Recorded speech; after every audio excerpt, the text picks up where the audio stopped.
Honourable the Premier. Thank you, Mr Speaker. Mr Speaker, I can advise that there are no new community cases of COVID in Queensland. There have been 2 cases of COVID detected in Queensland overnight in hotel quarantine. Both cases were in quarantine after travelling from Melbourne. There were 6,612 vaccines yesterday by Queensland Health.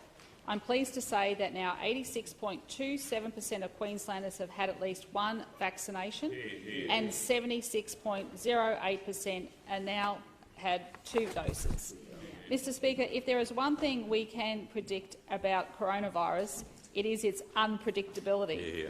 4 days ago, Delta was our biggest concern. Now we face the uncertainty of an unknown enemy in Omicron. While there is much unknown about this variant, its very existence has prompted a strong global response. As I said yesterday, I will attend a National Cabinet meeting today where I expect to raise the most up-to-date information.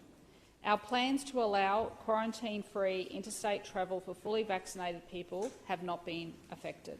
Queensland is in such a strong position because we still require 14 days hotel quarantine for international arrivals.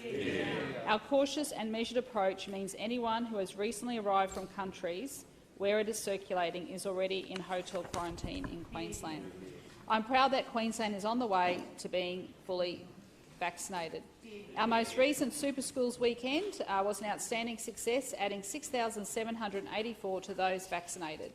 57.22% of those were getting their first dose, which is a fantastic result. Mr Speaker, we know that vaccination is key to Queensland's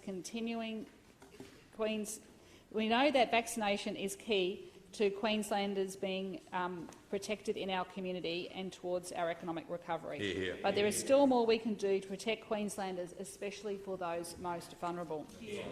Mr Speaker, today I can announce that the Chief Health Officer will be mandating vaccinations for people who work in designated high-risk settings.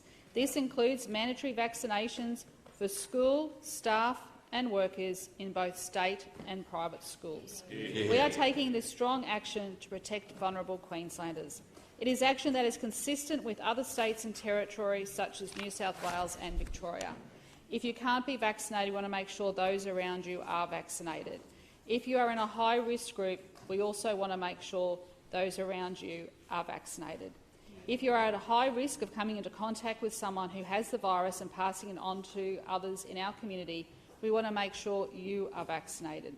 Mr Speaker, the designated high-risk settings where mandatory vaccination will be in effect are schools and early childhood centres, correctional centres and youth detention facilities and airports. Mr Speaker, we know that children under 12 cannot access the vaccination. And, Mr Speaker, we want to do everything we can to protect these young people. That's why it is important for their protection that those around them take every step they can to prevent the virus spreading in schools and early childhood centres. Airports are the gateway to the virus entering Queensland. That's why we continue to insist on hotel quarantine for international arrivals. And there are vulnerable people in our correction systems.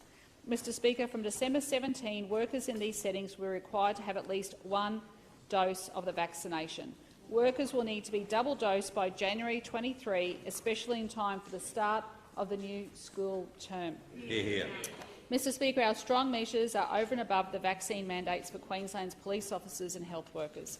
In addition to the public health and social measures linked to vaccination status, including mandatory vaccinations in aged care, hospitality venues, indoor entertainment venues, outdoor entertainment activities, festivals and Queensland government-owned galleries, museums and libraries. Mr Speaker, my message to Queenslanders is clear. Please roll up your sleeve to get vaccinated and protect Queenslanders as we unite families in time for Christmas. If you are not already vaccinated, the best Christmas gift you can give is to get vaccinated. Your actions will help protect you from the virus and protect the most vulnerable in our community. Mr Speaker, Queensland's resources have been a mainstay of our economy, and as our state goes forward, the industry comes with us. It's a highlight every year to address, especially this year, to address Queensland's Resources Council because our partnership is a long and fruitful and it stays fresh. A balance between traditional strength and new initiatives. The sector contributes billions to our economy and employs tens of thousands of Queenslanders. As the Minister for Resources knows, this year's employment figures are the highest on average in more than 10 years since the last mining boom. Our commitment to the sector has been shown this year, including the approval or expansion of metallurgical coal mines in Queensland's first vanadium mine, Mr Speaker, and the expansion of domestic gas supply and land for exploration. The QRC says industry spending on exploration for the 12 months to September is 40% higher than 2 years ago. We've also entered into partnerships for our new economy minerals and for renewable energy. As CEO Ian Macfarlane emphasised, the QRC shares our target of net zero emissions by 2050. The sector knows that Queensland has the resources below the ground combined with the renewable energy above the ground to be a clean energy superpower. So we've released the draft Queensland Resources Industry Development Plan to transform the sector by 2050, to fast-track new economy mineral production and processing, to trigger new regional industries, to cut red tape, to drive new projects and jobs, focusing on 6 key areas: growth and diversification, environmental protection, sustainable communities, First Nations partnerships, a safe and resilient workforce, and regulatory efficiency. The resources sector has played a key role in our history, including metallurgical coal and LNG. Now we're perfectly positioned with minerals, renewable energy and hydrogen for the clean energy industrial revolution. And I want to place on record my thanks to the resources sector for keeping our economy going, keeping people employed, which has not happened in other parts of the world, Mr Speaker, and that's because of the strong health response the economy has been able to keep going. I want to sincerely put on record my thanks to the resources industry. We're proud to partner with them. Mr Speaker, we also place— Member for Nanango, cease your interjections. Mr Speaker, we also place enormous value on the resources industry, but an even higher value on its workforce. And I take this opportunity to extend our deepest sympathy to the family of Clark Peden and to the families of all mine workers who have tragically lost their lives. Every step to progress the industry must and will be matched by the highest regard and attention to workplace safety and respect for workers. Mr Speaker, wet and wild weather has battered many parts of the state in the last 24 hours, damaging roofs, knocking down trees and making the morning commute hazardous for many motorists on our roads. I'm advised SES crews responded to 77 requests for assistance in the last day.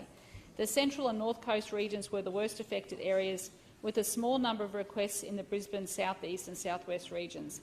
And 3 swift water rescue teams have been deployed to Chinchilla, Roma and Gundawindi, even attending to a truck which was swept off the road on the Cunningham Highway in the early hours of this morning.